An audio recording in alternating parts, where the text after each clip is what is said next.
বিসমিল্লাহির রহমানির রহিম। সুপ্রিয় শিক্ষার্থীবৃন্দ,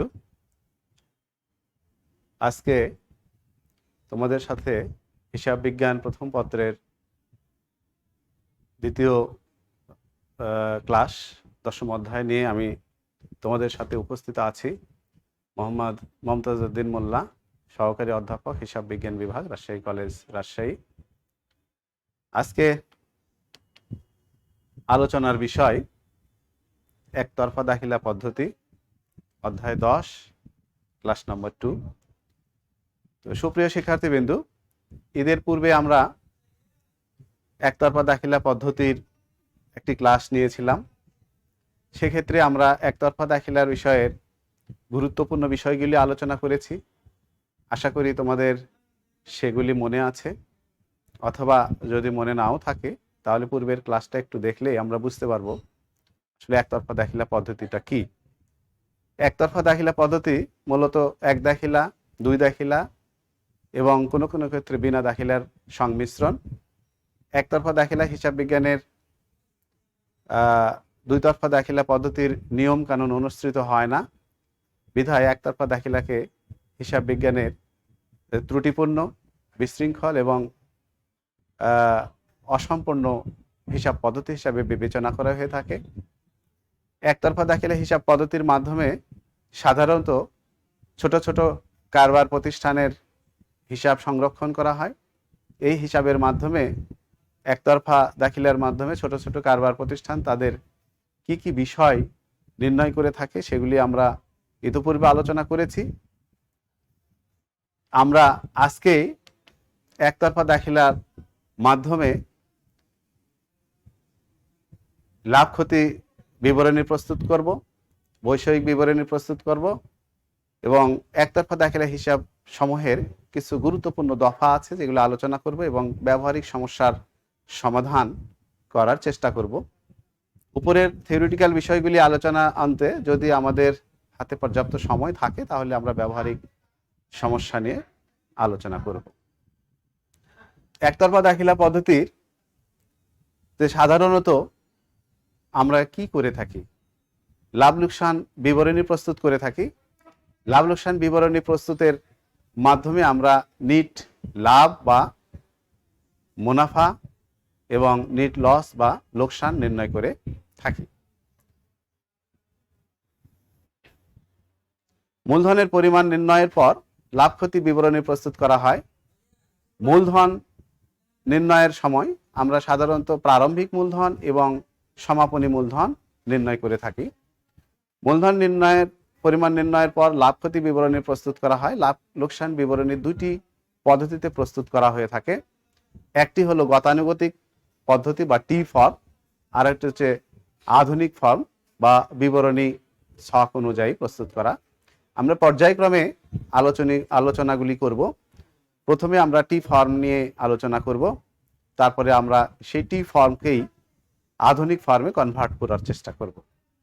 তাহলে আমরা এখান থেকে জানছি লাভ ক্ষতি বিবরণী প্রস্তুত করতে দুইটি পদ্ধতি অনুসরণ করা হয়ে থাকে, একটি টি ফর্ম, একটা হচ্ছে আধুনিক ফর্ম। টি ফর্মের মাধ্যমে ডেবিট দিকে প্রারম্ভিক মূলধন এবং ক্রেডিট দিকে সমাপনী মূলধন লিপিবদ্ধ করা হয়। প্রারম্ভিক মূলধন ও সমাপনী মূলধনের পার্থক্য হলো লাভ বা লস, লাভ বা লোকসান। বর্তমানে বিবরণী পদ্ধতির মাধ্যমে লাভ লোকসানও নির্ণয় করা হয়ে থাকে, সেটা আমরা পরবর্তীতে জানব। প্রারম্ভিক ও সমাপনী মূলধন কিভাবে নির্ণয় করা হয়? আমাদের লাভ লোকসান বিবরণী প্রস্তুতের প্রথম ধাপ হচ্ছে প্রারম্ভিক ও সমাপনী মূলধন নির্ণয়। যেটা প্রারম্ভিক এবং সমাপনী মূলধন নির্ণয় আমরা পূর্বের ক্লাসে বিস্তারিত আলোচনা করেছি এবং কিভাবে প্রারম্ভিক ও সমাপনী মূলধন নির্ণয় করা হয় তা নির্ণয় করে দেখিয়েছি। তারপরেও আজকের একটু আলোচনা করি, যেহেতু ক্লাসটি অনেক আগে হয়েছে, হয়তো তোমাদের পুরোপুরি মনে নাও থাকতে পারে। লাভ লোকসান বিবরণী তৈরি করার জন্য প্রথমেই প্রারম্ভিক ও সমাপনী মূলধনের প্রয়োজন হবে। যদি অঙ্কে প্রারম্ভিক মূলধন দেওয়া থাকে সেক্ষেত্রে শুধুমাত্র সমাপনী মূলধন নির্ণয় করতে হবে। উল্লেখ্য, সমাপনী মূলধন বের করার জন্য সমন্বয় সমূহ যা সম্পত্তি ও দায় সমূহে প্রভাব বিস্তার করে সে সমস্ত দফা সমূহ, যেমন অতিরিক্ত মূলধন, মূলধনের সুদ, উত্তোলন, উত্তোলনের সুদ, অবচয়, অনাদায়ী পাওনা, অনাদায়ী পাওনা সঞ্চিতি, দেনাদারের বাটা সঞ্চিতি, পাওনাদারের বাটা সঞ্চিতি সমন্বয়ের মাধ্যমে সম্পত্তির যোগফল থেকে দায়ের যোগফল বিয়োগ করে মূলধন বের করা হয়।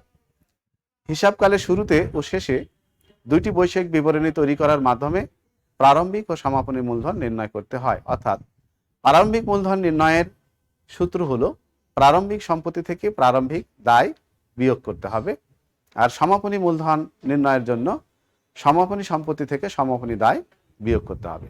অর্থাৎ প্রারম্ভিক মূলধন ইজ ইকুয়াল টু প্রারম্ভিক সম্পদ বিয়োগ প্রারম্ভিক দায়, আর সমাপনী মূলধন ইজ ইকুয়াল টু সমাপনী সম্পত্তি বিয়োগ সমাপনী দায়। প্রারম্ভিক সম্পদ এবং প্রারম্ভিক দায় বলতে আমরা কি বুঝি? প্রারম্ভিক সম্পদ বলতে কারবারের যে হিসাব কাল থাকে, অর্থাৎ জানুয়ারি থেকে ডিসেম্বর এই শুরুর দিকে যে সম্পত্তিগুলি থাকবে সেগুলোকে আমরা বলবো প্রারম্ভিক সম্পদ, আর শুরুতে যে দায়গুলি থাকবে সেগুলোকে বলবো প্রারম্ভিক দায়। অর্থাৎ যে টাকা বা যে দায় নিয়ে কারবার শুরু করা হয়, প্রথমেই শুরু করার সময় যেটা থাকে হাতে, সেটাকে আমরা প্রারম্ভিক বলবো, আর কারবার শেষে ডিসেম্বরে গিয়ে যে সম্পত্তি এবং যে দায় থাকবে সেগুলিকে আমরা সমাপনী সম্পত্তি এবং সমাপনী দায় হিসেবে বিবেচনা করব। আমরা এই বিষয়টাকে একটি ছকের মাধ্যমে দেখাই। এই ছকটাকে বলা হয় টি ছক। টি ছকে বৈষয়িক বিবরণীর মাধ্যমে প্রারম্ভিক ও সমাপনী মূলধন নির্ণয় দেখানো হলো। এই ছকটি মাধ্যমে আমরা একটি অঙ্ক করে পূর্বের ক্লাসে দেখিয়েছি। সুপ্রিয় শিক্ষার্থী বন্ধু, একটু খেয়াল করব, আমরা বাম দিকটাকে দায় সম লিখেছি, অর্থাৎ এই কলামটাতে সমস্ত দায়গুলি থাকবে, আর এখানে দুইটি টাকার কলাম আছে, একটি প্রারম্ভিক এবং একটি সমাপনী। সম্পত্তির দিকে প্রারম্ভিক এবং সমাপনী লেখা আছে। এটা হচ্ছে প্রারম্ভিক সম্পত্তির ঘর, এটা হচ্ছে সমাপনী সম্পত্তির ঘর। একটু খেয়াল করি, সম্পত্তির মধ্যে আছে হাতে নগদ টাকা প্রারম্ভিক সমাপনী, ব্যাংকে জমা টাকা প্রারম্ভিক সমাপনী, মজুদ পণ্য প্রারম্ভিক সমাপনী, প্রাপ্য বিল, বিবিধ দেনাদার, আসবাবপত্র, বিনিয়োগ, ভূমি ও দালান কোঠা, যন্ত্রপাতি। এই সমস্ত সম্পত্তি ছাড়াও আরও সম্পত্তি থাকতে পারে, অর্থাৎ যাবতীয় সম্পত্তি আমরা ডান পাশে এই ঘরটাতে লিখব, এবং প্রারম্ভিক টাকাটা প্রারম্ভিকের ঘরে, সমাপনী টাকাটা সমাপনী ঘরে লিপিবদ্ধ করব। এরপরে বাম পাশে গিয়ে আমরা দায় সমূহের দিকে বিবিধ পাওনাদার, প্রদেয় বিল, ব্যাংক জমাতিরিক্ত, অন্যান্য দায়, যত দায় থাকবে, ব্যাংক ঋণ থাকতে পারে, যত দায় থাকবে সেই দায়গুলির প্রারম্ভিক দায়গুলি প্রারম্ভিকের ঘরে, সমাপনী দায়গুলি আমরা সমাপনী ঘরে লিপিবদ্ধ করব। এরপরে কি করব?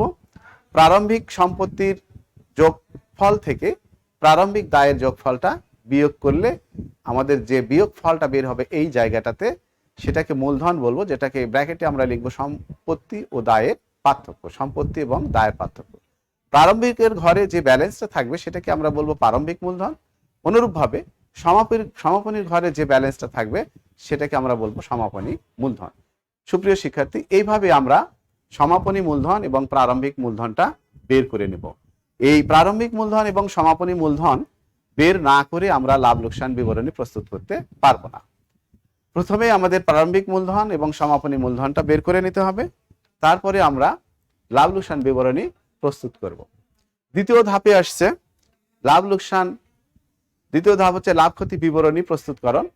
এই লাভ ক্ষতি বিবরণী প্রস্তুত টি ফর্মে যখন আমরা করব, এই পর্যায়ে প্রতিষ্ঠানের লাভ লোকসান নির্ণয়ের জন্য লাভ লোকসান বিবরণী তৈরি করা হয়, এবং লাভ লোকসান বিবরণীর ডান পাশে সমাপনী মূলধন, নগদ ও পণ্য উত্তোলন, উত্তোলনের সুদ, অগ্রিম খরচাবলী, বিনিয়োগের সুদ, অনাদায়ী সুদ ইত্যাদি লিখতে হবে।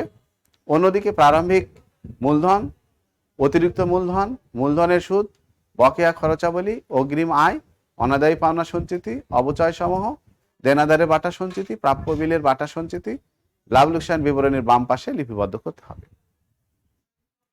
ডান পাশে যোগফল যদি বাম পাশের যোগফল অপেক্ষা বেশি হয় তাহলে নিট লাভ হবে, আর বাম পাশের যোগফল যদি ডান পাশের যোগফল অপেক্ষা বেশি হয় তাহলে নিট ক্ষতি প্রকাশ করবে। এই বিবরণটা এখানে যে কথাগুলি লেখা আছে সেগুলি আমরা একটি ফর্ম আকারে, একটি ছক আকারে প্রদর্শন করব। ছকে আমরা গেলে বিস্তারিত বুঝতে পারবো, আমাদের ছক মনে রাখার চেষ্টা করতে হবে। সুপ্রিয় শিক্ষার্থী, একটু খেয়াল করি, এই যে ছকটা, এটা লাভ লোকসান বিবরণীর ছক। এটি দুইটি পক্ষ আছে, একটি ডেবিট পক্ষ, এটাকে ডেবিট সাইড বা বাম পক্ষ বলা হয়, এটা ক্রেডিট সাইড বা ডান পক্ষ বলা হয়। এটা ডান পক্ষ, এটা বাম পক্ষ। আমরা ডান পক্ষে একটু খেয়াল করি। প্রথমে আছে সমাপনী মূলধন, তারপরে উত্তোলন। উত্তোলন দুই ধরনের হতে পারে, নগদ উত্তোলন এবং পণ্য উত্তোলন। দুটি ইনার কলামে যোগ করে আমরা ডান পাশে বসিয়ে দেব। এরপরে উত্তোলনের সুদ, অগ্রিম খরচাবলী, বিনিয়োগের অনাদায়ী সুদ, পাওনাদারের বাটা সঞ্চিতি, এই বিষয়গুলি আমরা ডান পাশে লিখব। আর নিট ক্ষতিটা আমরা পরে বের করব। এরপরে প্রারম্ভিক ডেবিট দিকে আমরা প্রারম্ভিক মূলধন, অতিরিক্ত মূলধন যদি থাকে সেটা লিখব, মূলধনের সুদ লিখব, বকেয়া খরচাবলী যত আছে লিখব, অনাদায়ী দেনা যোগ নতুন অনাদায়ী দেনা সঞ্চিতি, অগ্রিম প্রাপ্ত আয়, প্রাপ্য বিলের বাটা সঞ্চিতি, দেনাদারের বাটা সঞ্চিতি, এবং যদি কারবারে অবচয় থাকে এই অবচয়ের যেমন কলকবজা, আসবাবপত্র, কলকবজা, দালান কোঠা, বিভিন্ন স্থায়ী সম্পত্তির অবচয়গুলি আমরা এখানে লিখব। এখন এখান থেকে যদি আমাদের ক্রেডিট পাশের যোগফল অর্থাৎ এই ডান পাশের যোগফলটা বেশি হয় তাহলে আমাদের নিট প্রফিট বের হবে, নিট মুনাফা বা নিট প্রফিট বের হবে। আর যদি খরচের অংশ অর্থাৎ ডেবিট পাশের যোগফল বা বাম পাশের যোগফলটা বেশি হয় তাহলে আমাদের নিট ক্ষতির পরিমাণটা বের হবে। একটু খেয়াল করব, নিট ক্ষতি এবং নিট লাভ কখনোই একসঙ্গে বের হবে না। আমরা ছক আকারে দেখানোর জন্য এটাকে প্রদর্শন করা হয়েছে। অর্থাৎ যখন ক্রেডিট পাশের যোগফলটা বেশি হবে তখন নিট লাভ হবে, তখন আর নিট ক্ষতিটা থাকবে না। আবার ডেবিট পাশের যোগফল যখন বেশি হবে তখন আমাদের নিট ক্ষতির পরিমাণ আসবে, সেক্ষেত্রে কিন্তু নিট লাভ আসবে না। এভাবে আমরা লাভ ক্ষতি নির্ণয় করব। এটা হচ্ছে আমাদের দ্বিতীয় ধাপ। এরপরে বৈষয়িক বিবরণী প্রস্তুতকরণ। বৈষয়িক বিবরণী কি? বৈষয়িক বিবরণীটা একটি কারবার প্রতিষ্ঠানের আর্থিক অবস্থার বিবরণী।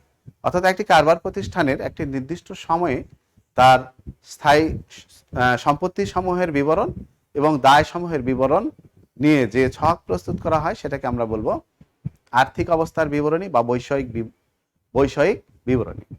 একতরফা দেখলে পদ্ধতি একটি নির্দিষ্ট হিসাবকাল শেষে প্রতিষ্ঠানের আর্থিক অবস্থা জানার লক্ষ্যে সম্পত্তি, দায় ও মূলধনের যে বিবরণী তৈরি করা হয় তাকে বৈষয়িক বিবরণী বলে। এটি দুতরফা দাখিলায় পদ্ধতিতে রক্ষিত উদ্বর্তপত্রের মতো। অর্থাৎ দুতরফা দাখিলা পদ্ধতিতে যেটাকে উদ্বর্তপত্র বা ব্যালেন্স শিট বলা হয় সেইটাই একতরফা দাখিলা পদ্ধতি বৈষয়িক বিবরণী বা স্টেটমেন্ট অফ অ্যাফেয়ার্স নামে অভিহিত করা হয়। জিনিস একই রকম কিন্তু পদ্ধতির কারণে দুইটির নাম আলাদা। একতরফা দাখিলাতে বলা হয় বৈষয়িক বিবরণী বাংলায়, আর ইংলিশে বলা হয় স্টেটমেন্ট অফ অ্যাফেয়ার্স, যেটাকে দুতরফা দাখিলা পদ্ধতিকে বলা হয় উদ্বর্তপত্র বা ব্যালেন্স শিট। এটার একটি ছক আমরা নিম্নে দেখব কিভাবে এটা প্রস্তুত করা হয়। প্রথমে আমরা লিখব প্রতিষ্ঠানের নাম,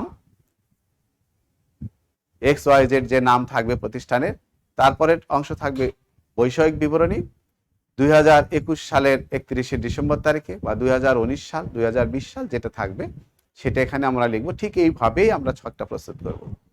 ডান পাশের সম্পত্তির দিকে আমাদের থাকবে প্রথমেই নগদ তহবিল, ব্যাংক জমার উদ্বৃত্ত, বিবিধ দেনাদার, নতুন অনাদায়ী পাওনা, বিয়োগ হবে নতুন অনাদায়ী পাওনা সঞ্চিতি, প্রাপ্য বিল বাদ বাটা সঞ্চিতি, মজুত পণ্য, বিনিয়োগের অনাদায়ী সুদ থাকলে যোগ করে দেখাতে হবে অথবা আলাদা করে দেখালেও হবে, আসবাবপত্র, অগ্রিম খরচাবলী, আসবাবপত্র অবচয় থাকলে বাদ দেব, দালান কোঠার অবচয় বাদ দেব, কলকবজার অবচয় থাকলে বাদ দেব। তো এই পাশে যে বিষয়গুলি রয়েছে সবগুলি কিন্তু সম্পত্তির বিবরণ। এখানে চলতি সম্পদ আছে এবং স্থায়ী সম্পদ আছে, দুই ধরনের সম্পদ আছে।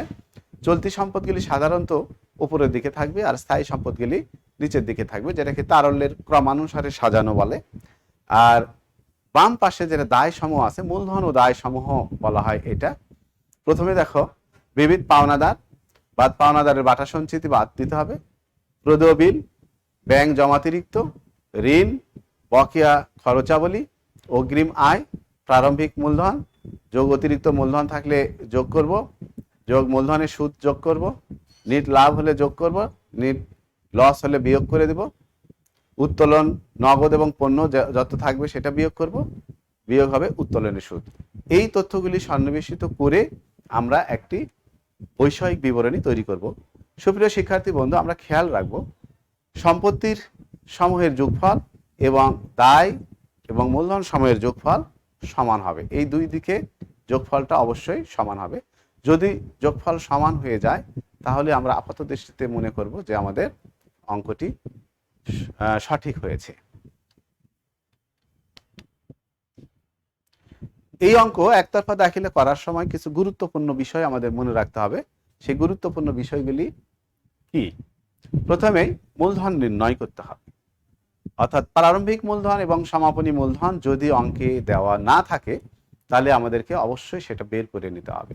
অনেক সময় কোনো প্রবলেমে প্রারম্ভিক মূলধন দেওয়া আছে, সমাপনী মূলধন দেওয়া নেই, অথবা সমাপনী মূলধন দেওয়া আছে, প্রারম্ভিক মূলধন দেওয়া নেই। সেক্ষেত্রে আমাদের যেটা বাদ আছে সেটা আমাদেরকে বের করে নিতে হবে। অথবা যদি দুইটিই দেওয়া না থাকে তাহলে প্রারম্ভিক এবং সমাপনী মূলধন বের করে নিতে হবে। কিভাবে বের করে নিব সেটা আমরা পূর্বের ছকে দেখিয়েছি। একটি ছক, প্রথমে যে ছকটা দেখিয়েছিলাম সেই ছকের মাধ্যমে আমরা প্রারম্ভিক মূলধন এবং সমাপনী মূলধনটা বের করব। তাহলে অঙ্ক করার সময় অবশ্যই আমাদের এই ইম্পর্টেন্ট পয়েন্টসগুলি মনে রাখতে হবে যে মূলধনটা আছে কি না। এরপরে অতিরিক্ত মূলধন। কারবার পরিচালনা করতে গিয়ে কারবার প্রতিষ্ঠানের মালিককে সুষ্ঠু এবং সুন্দরভাবে কারবার পরিচালনার লক্ষ্যে অতিরিক্ত মূলধন আনয়নের প্রয়োজন হতে পারে। যখন মূলধন ঘাটতি পড়ে সেক্ষেত্রে মালিক অতিরিক্ত মূলধন কারবারে বিনিয়োগ করে থাকেন। মালিক কারবারে অতিরিক্ত মূলধন বিনিয়োগ করলে ওয়া লাভ লোকসান বিবরণীর বাম দিকে এবং উদ্বদ্ধপত্রের দায়ের পাশে মূলধনের সহিত যোগ করে দেখাতে হবে। এরপরে উত্তোলন। উত্তোলনটা কি? কারবার পরিচালনা করার ক্ষেত্রে মালিক যদি তার ব্যক্তিগত প্রয়োজনে নগদ টাকা বা পণ্যের প্রয়োজন হয় তাহলে নিজ কারবার থেকে সে নগদ টাকা বা পণ্য উত্তোলন করে থাকে। এক্ষেত্রে লাভ লোকসান বিবরণীর সমাপনী মূলধনের সাথে এটা উত্তোলনের পরিমাণ নগদ অর্থ বা পণ্য আমাদের প্রদর্শন করতে হবে এবং উদ্বর্তপত্র বা বৈষয়িক বিবরণীর ক্ষেত্রে যে মূলধন থেকে উত্তোলনের পরিমাণটা বাদ দিতে হবে। উত্তোলিত অর্থ দ্বারা সম্পত্তি ক্রয় যদি করা হয়, উত্তোলিত অর্থ দ্বারা কারবারে কোনো সম্পত্তি ক্রয় করলে তা উত্তোলন থেকে বাদ দিতে হবে। যতটুকু উত্তোলন করেছে সেই টাকা থেকে যত টাকা দিয়ে সম্পত্তি ক্রয় করা হয়েছে সেই টাকাটা উত্তোলন থেকে বাদ দিয়ে নিট উত্তোলনের পরিমাণ নির্ণয় করতে হবে। ক্রয়কৃত সম্পত্তি সমাপনী মূলধন নির্ণয়ের সময় অন্যান্য সম্পত্তির সাথে যোগ করে দেখাতে হবে এবং বিষয় বিবরণীর সম্পত্তির দিকে দেখাতে হবে। উক্ত সম্পত্তি ক্রয়ের তারিখ যদি উল্লেখ না থাকে তাহলে অবচয় ধরার প্রয়োজন নয়, আর যদি তারিখ উল্লেখ থাকে তারিখ অনুযায়ী সেই ক্রয়কৃত সম্পত্তির উপর অবচয় ধরতে হবে। এগুলি আমরা যখন বাস্তবে অঙ্ক করতে যাব প্র্যাকটিক্যালি, সেক্ষেত্রে আমাদের আরো বুঝতে সুবিধা হবে। তো আমরা মনে রাখবো এই বিষয়গুলি, বারবার আমরা পড়ব বই থেকে, তাহলে আমরা অঙ্ক করতে সুবিধা হবে আমাদের। এরপরে খেয়াল করি মূলধনের সুদ। যদি কারবারি প্রতিষ্ঠান অতিরিক্ত মূলধন নিয়ে আসে বা মূলধনের সুদ ধরতে বলে তাহলে মূলধনের সুদ লাভ লোকসান বিবরণীতে সমাপনী মূলধন থেকে বাদ দিতে হবে অথবা লাভ লোকসান বিবরণীর বাম দিকে লিখতে হবে। সাধারণত লাভ লোকসান বিবরণীর বাম দিকে লিখতে হবে এবং বিষয় বিবরণীর প্রারম্ভিক মূলধনের সাথে যোগ করে দেখাতে হবে, যেটা আমরা পূর্বের ছকে দেখিয়েছি। এরপরে সবচেয়ে গুরুত্বপূর্ণ বিষয় যেটা 7 নম্বর, উত্তোলনের সুদ। লাভ ক্ষতি বিবরণীতে সমাপনী মূলধনের সাথে যোগ অথবা ডান পাশে এবং বিষয় বিবরণীতে প্রারম্ভিক মূলধন থেকে বাদ দিতে হবে। উত্তোলনের তারিখ উল্লেখ না থাকলে আর্থিক বছরের অর্ধেক সময়ের জন্য সুদ ধরতে হবে। ব্যবসা হতে মালিক সারা বছর ধরে নগদ টাকা উত্তোলন করে। উত্তোলনের তারিখ উল্লেখ না থাকলে গড় হারে নগদ উত্তোলনের উপর 6 মাসের সুদ ধরে নোট দিতে হবে। উত্তোলনের তারিখ উল্লেখ থাকলে সেই অনুযায়ী সুদ ধরতে হবে। তবে মালিক প্রত্যেক মাসের প্রথমে বা মাঝামাঝি বা শেষে উত্তোলন করলে নিম্নলিখিত সূত্র দিয়ে উত্তোলনের সুদ নির্ণয় করতে হবে। আমরা প্রথম ক্লাসে উত্তোলনের সুদ নির্ণয়ের বেশ কয়েকটি সূত্র দিয়েছিলাম। এরপরেও আজকে আরেক 3টি গুরুত্বপূর্ণ যে সূত্র সেটা আমরা দেখব। উত্তোলন সাধারণত কখন হয় সেই সময়ের উপর ভিত্তি করে আমাদের উত্তোলনের সুদ নির্ণয় করতে হবে। প্রত্যেক মাসের প্রথমে যদি উত্তোলন করা হয়, ধরো জানুয়ারির প্রথমে, ফেব্রুয়ারি প্রথম, মার্চের প্রথম, এইভাবে ডিসেম্বরের প্রথম, এইভাবে যদি উত্তোলন করা হয়, তাহলে আমাদের উত্তোলনের সুদ নির্ণয়ের সূত্র হবে a ইন্টু 13/2 × r। এখানে a হচ্ছে প্রত্যেক মাসের উত্তোলনের পরিমাণ। a একটু খেয়াল করি, a 13/2 × r। এই সূত্র দিয়ে আমাদেরকে প্রত্যেক মাসের প্রথমে উত্তোলনের সুদ নির্ণয় করতে হবে। যদি শেষে হয়, মাঝামাঝি হয়, তাহলে এই 12 জায়গায় আমাদের লিখতে হবে 13 জায়গায় লিখতে হবে 12। যদি মাঝামাঝি, প্রত্যেক মাসের মাঝামাঝিতে উত্তোলন করলে আমাদের 12 হবে। আর প্রত্যেক মাসের শেষে, যেমন জানুয়ারির শেষ, ফেব্রুয়ারির শেষ তারিখ, মার্চের শেষ তারিখ, এভাবে প্রত্যেক মাসের শেষ তারিখে হলে সেখানে সূত্র হবে আমাদের 12 জায়গায় হবে 11। এই আর দ্বারা বোঝা হচ্ছে রেট অফ ইন্টারেস্ট, এ দ্বারা হচ্ছে অ্যামাউন্ট অফ ড্রয়িংস বা উত্তোলনের পরিমাণ, আর 11, 12, 13 আর ভাগ 2 এটা হচ্ছে আমাদের সূত্রের জন্য ব্যবহার করতে হবে। এই তিনটি সূত্র ব্যবহার করে আমরা প্রত্যেক মাসের প্রথমে উত্তোলনের পরিমাণ, উত্তোলনের সুদ বের করতে পারবো, মাঝামাঝি উত্তোলনের করলে তার সুদ বের করতে পারবো, এবং শেষে উত্তোলন করলে সুদ বের করতে পারবো। এছাড়াও আমি প্রথম ক্লাসে অনেকগুলি প্রত্যেক মাসের, প্রতি মাস, 1 মাস অন্তর অন্তর, 2 মাস অন্তর অন্তর ইত্যাদি নির্ণয়ের কিছু ফর্মুলা আমি দিয়েছিলাম, সেই ক্লাসটা তোমরা একটু দেখলেই পেয়ে যাবে। এভাবে আমরা উত্তোলনের সুদ নির্ণয় করতে শিখলাম। এরপরে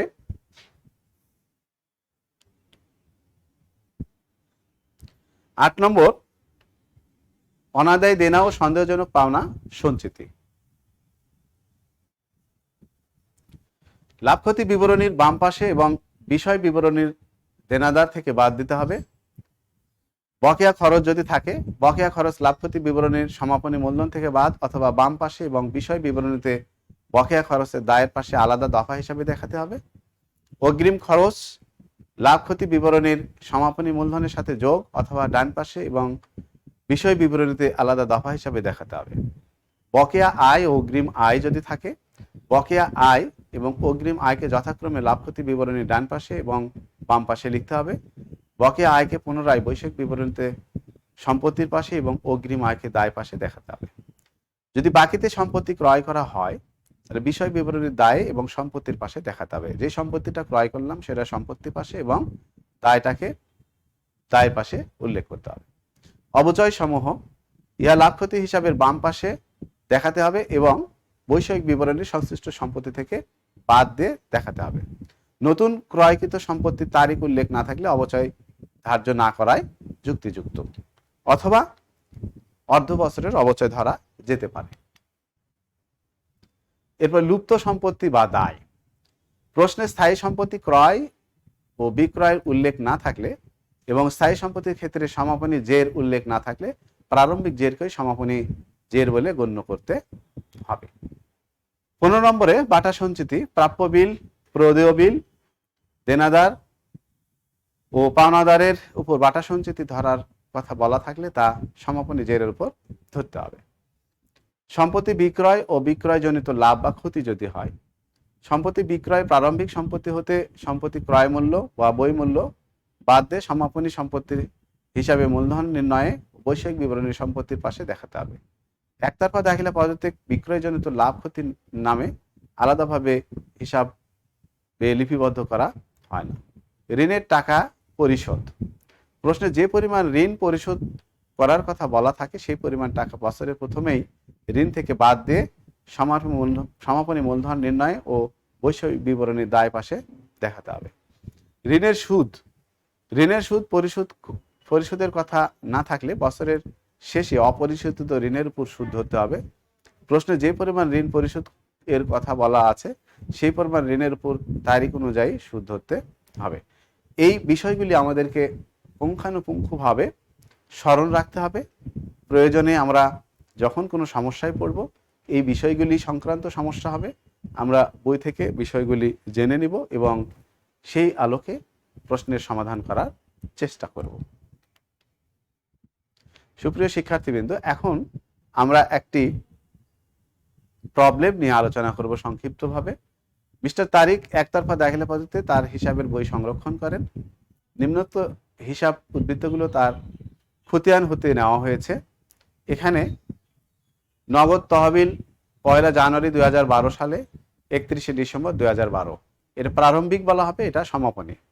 এখন এখান থেকে আমাদের চিনতে হবে কোনটি সম্পত্তি এবং কোনটি দায়। এখানে নগদ তহবিল সম্পত্তি, ব্যাংক জমা সম্পত্তি, ব্যাংক জমাতিরিক্ত দায়, মজুদ পণ্য সম্পত্তি, দেনাদার সম্পত্তি, পাওনাদার দায়, বকেয়া দেনা দায়, আসবাবপত্র সম্পত্তি, প্রাপ্য বিল সম্পত্তি, প্রদেয় বিল দায়। এখান থেকে আমাদের কি করতে হবে আমরা একটু দেখে নিই। অঙ্কের অবশিষ্টাংশ, মিস্টার তারিক বছরে 9 লক্ষ টাকা অতিরিক্ত মূলধন প্রদান করেন। তিনি ব্যবসা হতে নগদ 21,60,000 টাকা এবং 4,80,000 টাকা মূল্যের পণ্য উত্তোলন করেন। উত্তোলিত টাকা হতে 12 লক্ষ টাকা দিয়ে তিনি ব্যবসার জন্য একখানি ডেলিভারি ভ্যান ক্রয় করেন। বিবিধ দেনাদারের উপর 5% অনাদায়ী দেনা সঞ্চিতি এবং আসবাবপত্রের উপর 10% অবচয় ধরতে হবে। 2012 সালের 31 ডিসেম্বর তারিখে সমাপ্ত বছরের জন্য প্রারম্ভিক ও সমাপনী মূলধন নির্ণয় করো, লাভ ক্ষতি বিবরণী প্রস্তুত করো এবং উক্ত তারিখের ব্যবসায়ের বৈষয়িক বিবরণী প্রস্তুত করো। এই কয়টি বিষয় আমাদেরকে করতে বলা হয়েছে। আমরা প্রথমে মূল অঙ্কে যাই। এখান থেকে আমরা কি করব? প্রারম্ভিক ও সমাপনী মূলধন নির্ণয় করব।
এই ছকে আমরা উপরে লিখেছি, দেখো, প্রারম্ভিক এবং সমাপনী মূলধন নির্ণয়। প্রারম্ভিক এবং সমাপনী মূলধন নির্ণয়ের জন্য আমরা এখানে দায় সমূহের একটি ঘর করেছি, প্রারম্ভিক দায়, সমাপনী দায়। এখানে আমরা তারিখও লিখতে পারি 1/1/2012, 31/12/2012, 1/1/2012, 31/12/2012, এটা। এখন সম্পত্তি দেখি আমরা। নগদ তহবিল কত আছে? নগদ তহবিল আছে প্রারম্ভিকে 87,000, সমাপনী 33,000। 87,000, 33,000। ব্যাংক জমা প্রারম্ভিকে 9,33,000।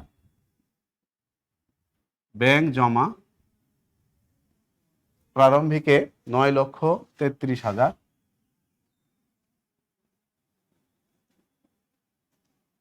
সমাপনীতে নেই। ব্যাংক জমাতিরিক্ত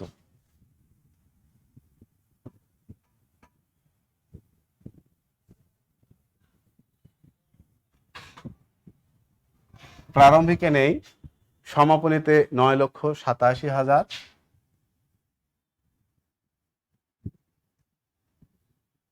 টাকা। মজুদ পণ্য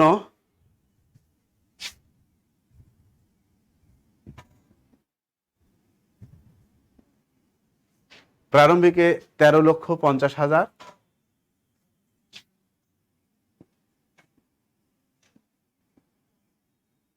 সমাপনীতে 23,10,000,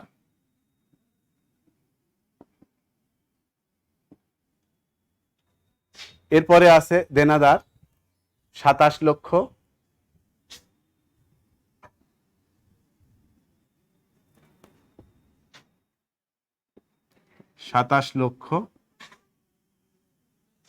সমাপনীতে আছে 28,80,000,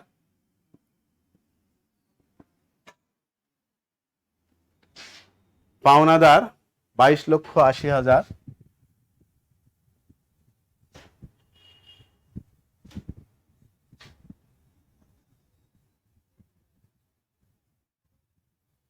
সমাপনীতে আছে 25,50,000,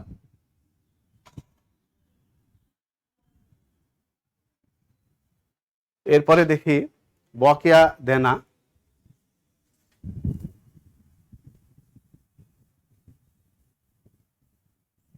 বকেয়া দেনা 3,30,000, প্রারম্ভিকে 3,30,000, সমাপনীতে নেই। আসবাবপত্র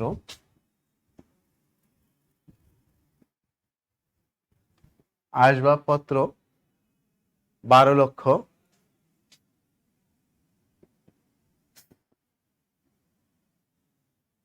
পনেরো লক্ষ,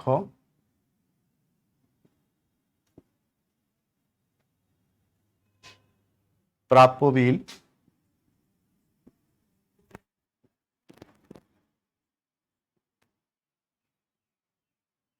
প্রারম্ভিকে নেই, সমাপনীতে 19,50,000,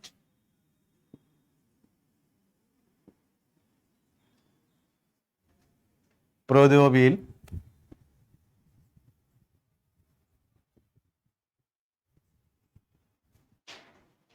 সমাপনীতে আছে, প্রারম্ভিকে নেই, 11,10,000।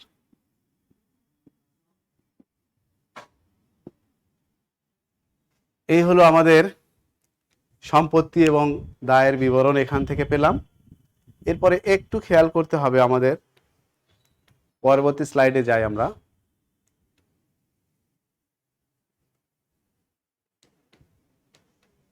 এই হচ্ছে না কেন? এই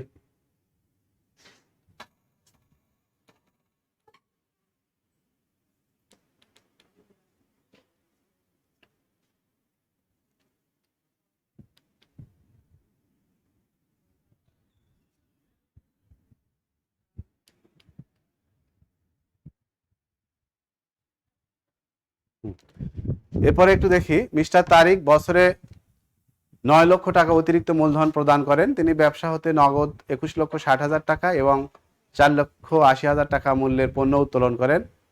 উত্তোলিত টাকা হতে 12 লক্ষ টাকা দিয়ে তিনি ব্যবসার জন্য একটি ডেলিভারি ভ্যান ক্রয় করেন। তো ডেলিভারি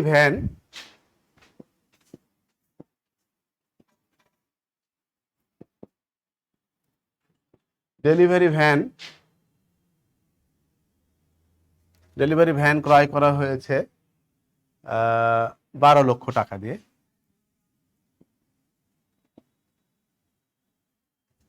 এখন আমরা এই ছক থেকে প্রারম্ভিক এবং সমাপনী মূলধন নির্ণয় করব। প্রথমে আমরা প্রারম্ভিক সম্পত্তিটা যোগ করে নেব এবং প্রারম্ভিক সম্পত্তির যোগফল থেকে প্রারম্ভিক দায়ের যোগফলটা বিয়োগ করব। এক্ষেত্রে আমাদের ক্যালকুলেটরের সাহায্য নেওয়ার প্রয়োজন হবে।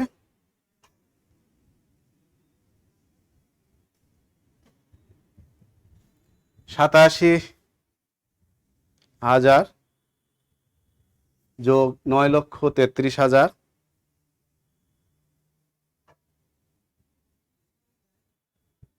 যোগ 13,50,000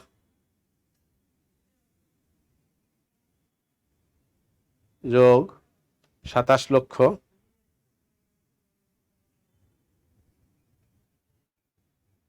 যোগ 12 লক্ষ।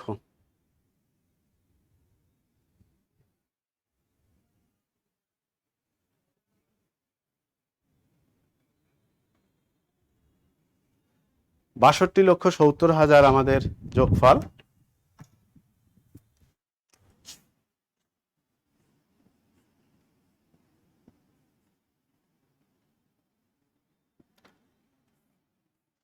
এই 62,70,000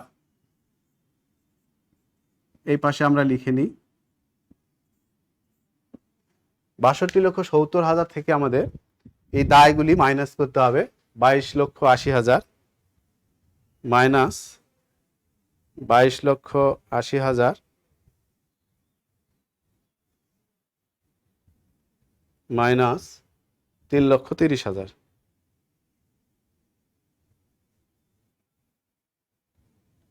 এই 36,60,000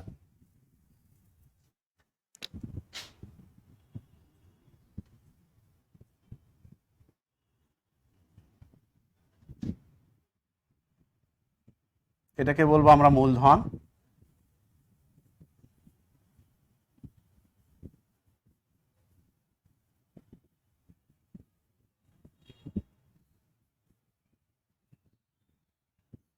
দায়ের পার্থক্য, সম্পত্তি ও দায়ের পার্থক্য।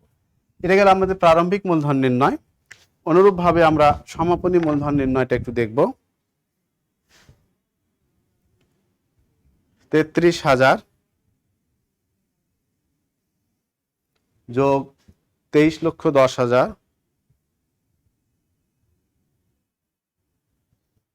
যোগ 28,80,000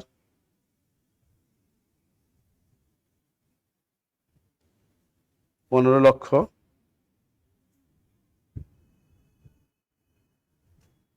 19,50,000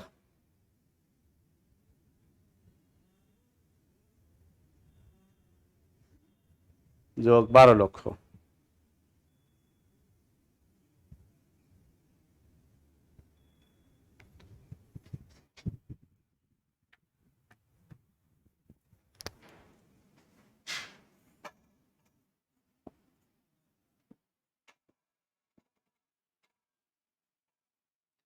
$98,73,000 হচ্ছে সমাপনী সম্পত্তি। এই সমাপনী সম্পত্তি আমরা এই পাশে লিখে ফেলি।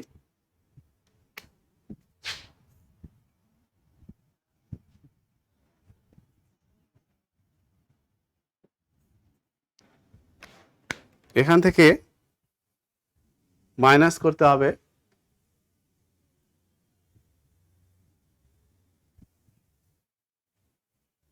9,87,000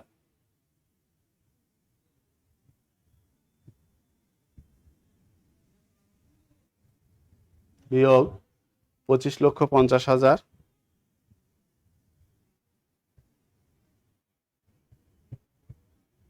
বিয়োগ 11,10,000।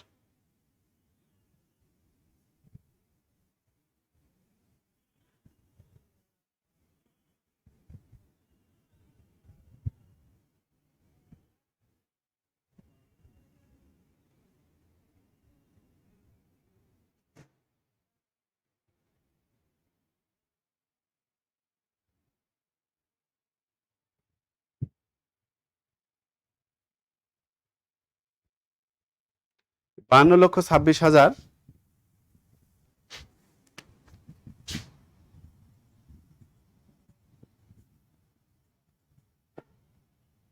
আমাদের সমাপনী মূলধন। সুপ্রিয় শিক্ষার্থী, আমাদের 3টি ধাপের মধ্যে একটি ধাপ সমাপ্ত হয়েছে। প্রারম্ভিক এবং সমাপনী মূলধন নির্ণয় করতে পেরেছি আমরা। এটা হচ্ছে প্রারম্ভিক মূলধন, এটা হলো সমাপনী মূলধন। এই দুইটি তথ্য ব্যবহার করে আমাদের লাভ ক্ষতি বিবরণী প্রস্তুত করতে হবে। এরপরে আমরা যাব লাভ ক্ষতি বিবরণীর নির্ণয়ের ক্ষেত্রে।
প্রতিষ্ঠানের নাম জনাব তারেকের লাভ লোকসান বিবরণী 2012 সালের 31শে ডিসেম্বর সমাপ্ত বছরের জন্য।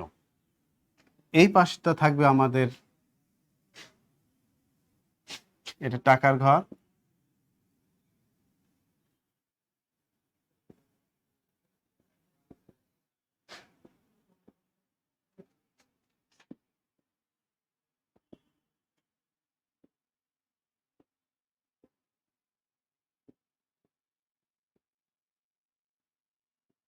প্রারম্ভিক মূলধন 36,60,000,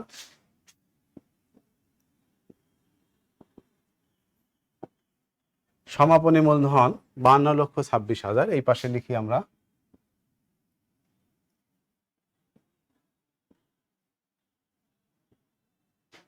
$52,26,000।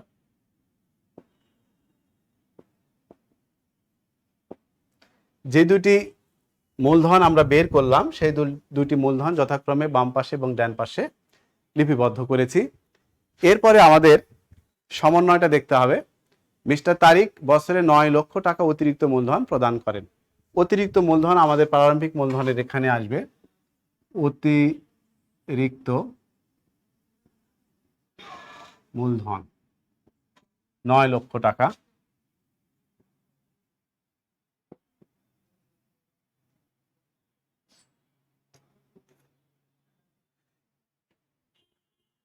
এরপরে তিনি ব্যবসা হতে নগদ 21,60,000 টাকা এবং টাকা পণ্য উত্তোলন,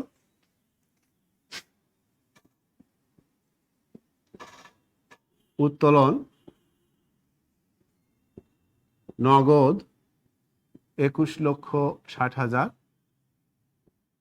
পণ্য 4,80,000।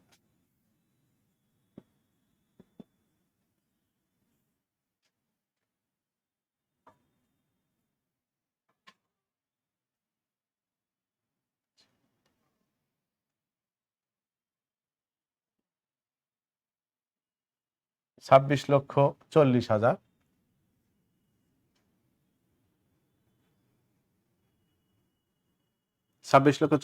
টাকা আমাদের উত্তোলনের পরিমাণ। এই উত্তোলিত টাকা হতে 12 লক্ষ টাকা দিয়ে তিনি ব্যবসার জন্য একটা ডেলিভারি ভ্যান ক্রয় করেন। সেক্ষেত্রে আমাদের একটু করতে হবে। 26,40,000 এনার কলামে আমরা লিখব, বাদ ডেলিভারি ভ্যান ক্রয় কত টাকা? 12 লক্ষ টাকা।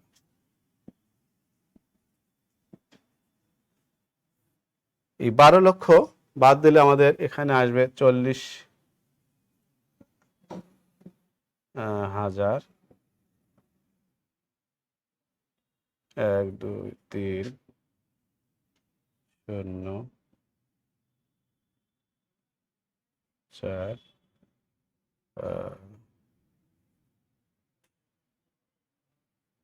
14,40,000।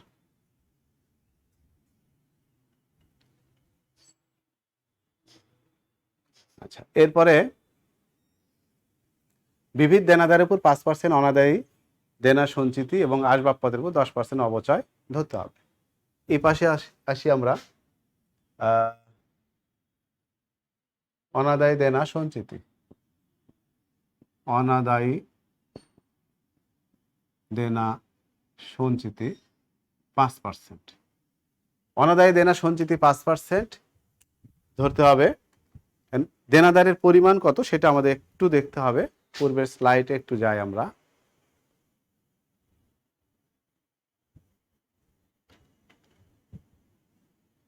এই দেনাদারের পরিমাণ আছে 28,80,000। এই 28,80,000 উপর 5% ধরতে হবে আমাদের সমাপনীটার উপর।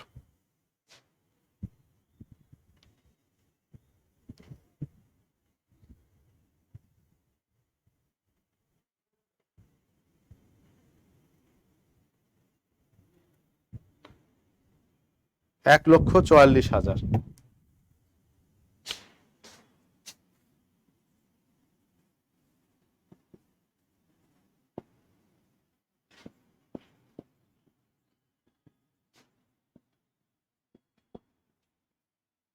1,44,000 আর অবচয়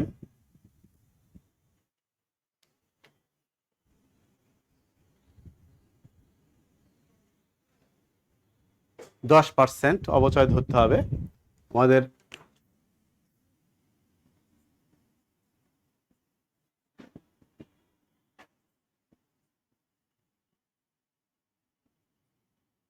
আসবাবপত্র অবচয় 10%। আসবাবপত্র ছিল 15 লক্ষ। এই 15 লক্ষ টাকার উপর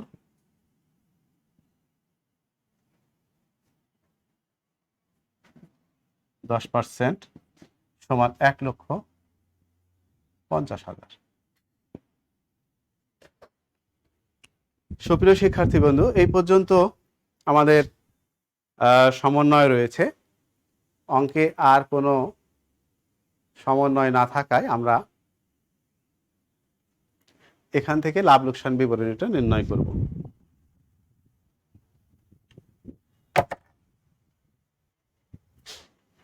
$52,26,000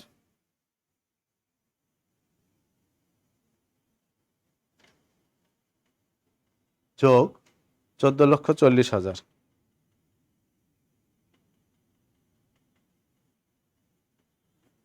66,66,000।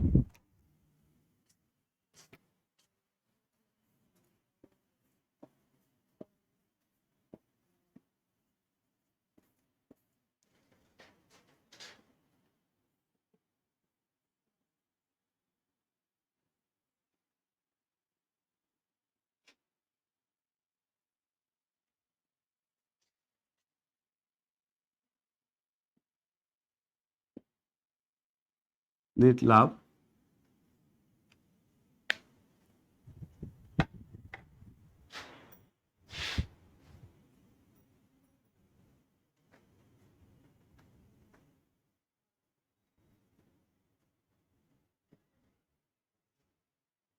এখান থেকে আমরা 36,60,000, 9,00,000, 36,60,000 বিয়োগ 9,00,000 বিয়োগ 1,44,000 বিয়োগ 1,50,000 18,12,000 হচ্ছে আমাদের নেট প্রফিট। 18,12,000।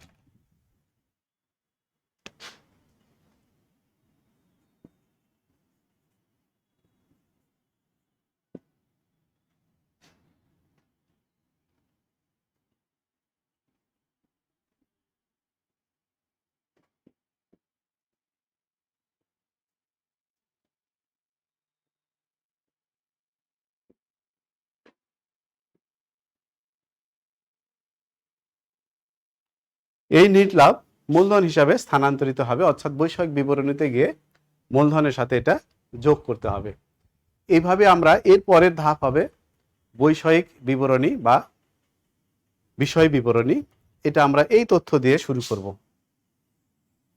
এবং সমাপনী সম্পত্তি এবং সমাপনী দায়গুলি বৈষয়িক বিবরণীতে সন্নিবেশিত করব। তো সুপ্রিয় শিক্ষার্থীবৃন্দু, আমাদের হাতে যতটুকু সময় আছে এই সময়ের মাধ্যমে বৈষয়িক বিবরণী প্রস্তুত করে আমরা শেষ করতে পারবো না।